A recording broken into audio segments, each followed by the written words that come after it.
So E3 is officially dead. I'm pretty sad about it, I can't lie. E3 holds a special place in my heart. It was one of the things that I was really looking forward to every single year as a kid. Anytime E3 came around, my hype went through the roof. You saw new games, you saw the improvement in graphics, the community start to come together a little bit with all the memes and the jokes and the cringy presentations, I will admit. But E3 was always something that brought everyone together. And now it's dead.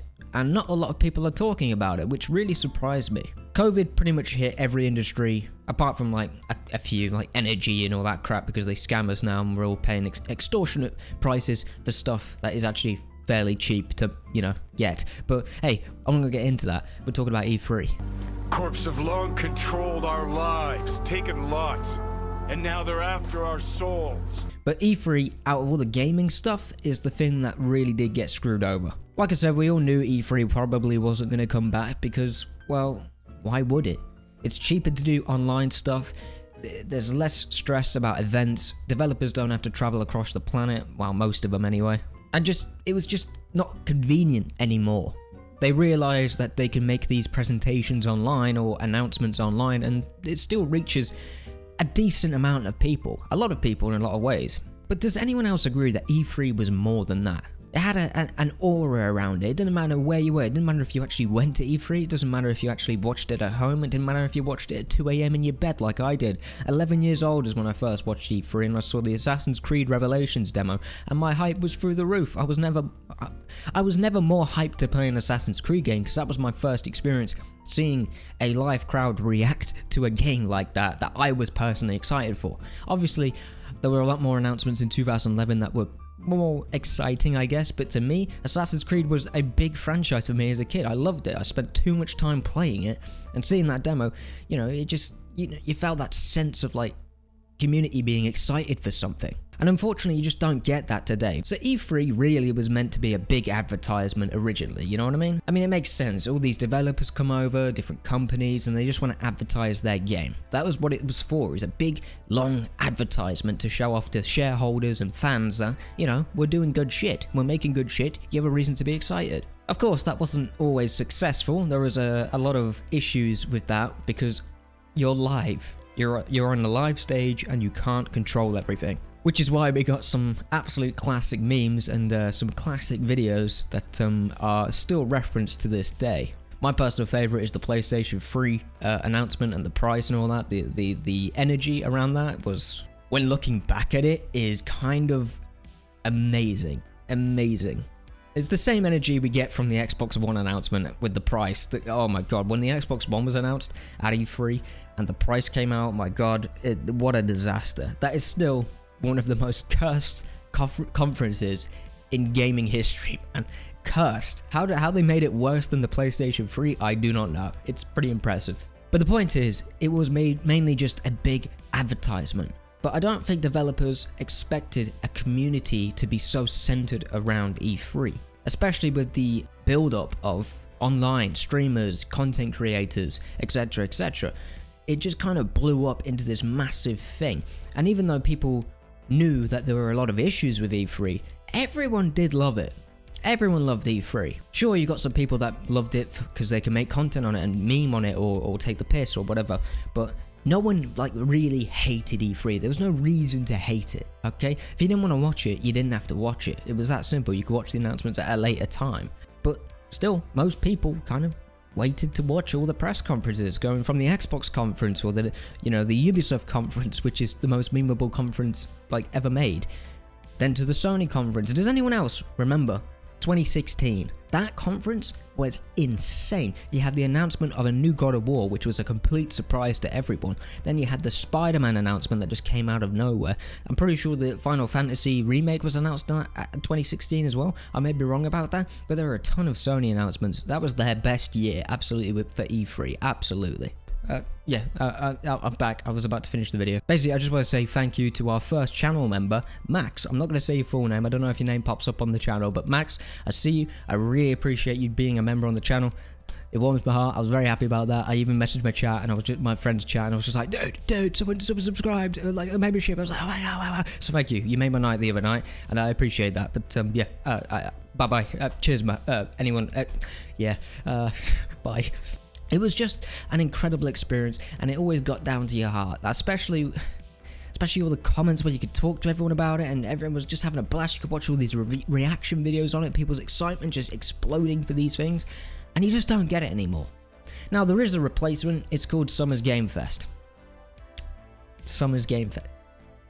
It just doesn't hit like E3, man. It just doesn't hit like E3. There is something more corporate about Summer's Game Fest than there was about E3, which is kind of incredible because E3 was as corporate as it gets, but the community around it still managed to make it feel organic, felt like it was more for the fans rather than the shareholders. But that's just not the case for Summer's Game Fest. I mean, it's not a bad conference at all, but well, it's not even a I mean, you get one conference which is like an hour long, and then the rest of the days are just developers just showing off their games. There's no community. There's no sense of people turning up at a stream every single for 3 days straight, pretty much, to watch conferences at specific times. There was no community around it, and it still is the case. And I don't think we're ever going to get that again. But it just makes you think, like, what could we bring E3 back? Is there a potential chance? Is there someone that can replace it? Because it ain't going to be Summer's Game Fest.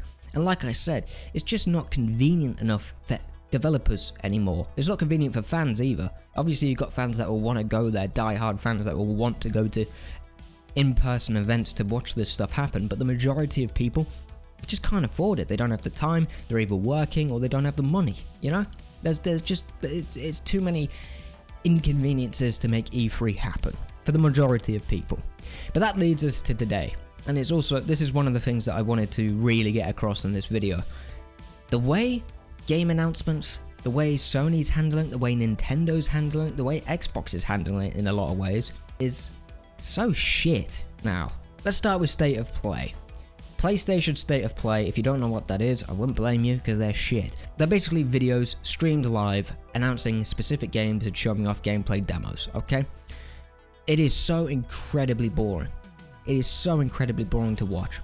There is no community to it. People just turn up, they want, oh yeah, there's an announcement, blah blah blah blah blah, and then they go off on their day. There's no memes, there's no editing around it, there's no hype around it, there's no energy towards it. It's just, oh yep, we're gonna show you this, show you this, show you this, off you go. Now I get that's convenient to people, but there's something missing about it. There's something I miss about it. There's something that was so special about in-person events that you just don't get from State of Play or Nintendo Direct or whatever Xbox is doing, because they're not really announcing anything. Am I wrong in saying this? Do you feel the same way? Because I feel very strongly about this. I don't believe that State of Play is the future of advertising or anything like that for Sony exclusives, for Nintendo. Nintendo, I guess, could do their own thing, but Sony specifically, State of Play is shit. And just think about the way they announced the PlayStation 5. PlayStation 5 was announced on State of Play, I'm pretty sure. If maybe I've got that wrong, but this is what I mean. I don't even remember if it was announced at State of Play, and it most likely was. There was no hype around it. It was like, oh yeah, PlayStation 5, cool. Sure, there were a couple of videos, oh my god, it's got this GPU and this CPU. The majority of people didn't give a shit, like, oh cool, whatever, yeah, well alright man, we'll wait for the release date, bye bye. Whereas if your PlayStation 4 announcement in 2013, where there was a conference, where there was some real build-up of hype around what this next generation was going to be, you could feel it. Everyone was watching online like, oh my god, so much hype. But everyone knew PlayStation 5 was already coming. It was a complete snooze fest. I completely forgot. I don't even remember the announcement. It sucks. It actually sucks. Now, it's important to remember that I pointed out the convenience factor, okay? I'm not going to sit here, well, I'm standing actually. Woo! Extra effort, right? Way. But I'm not going to stand here and just complain about the fact we don't have E3 anymore because I liked it personally. That's stupid. Convenience is king all the time. If it's convenient, people are going to lean towards it. But I still believe some people, or at least a good chunk of people, enough people, would make it profitable to do an in-person event at least once a year that isn't Summer's Game Fest, and one that isn't led by Jeff, okay? Jeff is the guy behind Summer's Game Fest, he's the guy behind the Game Awards, and he's a great guy. He's actually very funny, you can see he's got his heart in the right place, but there needs to be more variety. There needs to be more people putting on events so they can feel more creative, so they can feel more community-based, so there can be quality improvements, some competition or something. Because let's not forget, it wasn't just E3, there was also Tokyo Game Show. Tokyo Game Show was never that good.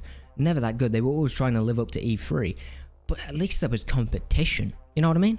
Now, I know I'm waffling a little bit here, but it's something that I just wanted to talk about, because knowing it's dead and knowing it's never really going to come back is, you know, it's like knowing that it's like losing a friend in a way, for me, anyway. Being excited to see that one friend or whatever, yeah, it sucks. I miss being able to, you know, stay up till 12 a.m. in the UK, which is usually around the same time that those conferences that play that I watched anyway. I miss it.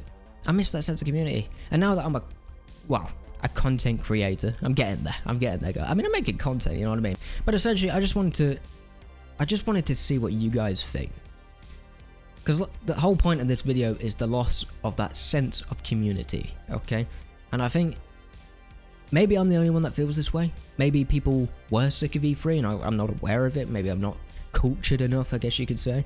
But me personally, I'm just one example of someone that still wants to see E3 happen, or at least a replacement for it, a proper replacement where these companies get off their ass after making billions of fucking dollars and actually did something that gave everyone a sense of community, not just including sales.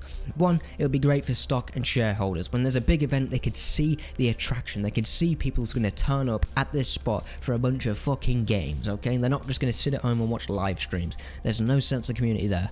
Two, it's great for the community. It's great for the community. Content creators can meet. People can meet their content creators, their favorite content creators, streamers. They can all stream it live. They can play games at there. They can test games. They can get demos. They can get. It was not only good for business, but it was good for the consumers to test out these games that actually made the effort to go down there to see what games they'd be interested in, to try out new consoles, to try out VR, to try out things that they may not be able to afford today, but once they taste it, they'll save up to buy it. You know what I mean? It's fucking annoying that it doesn't exist anymore, because I wanted to go. That's basically what I'm saying. I wanted to go and I never got a chance to fucking go, and I'm really pissed off about it. But yeah, as I was saying, what do you think?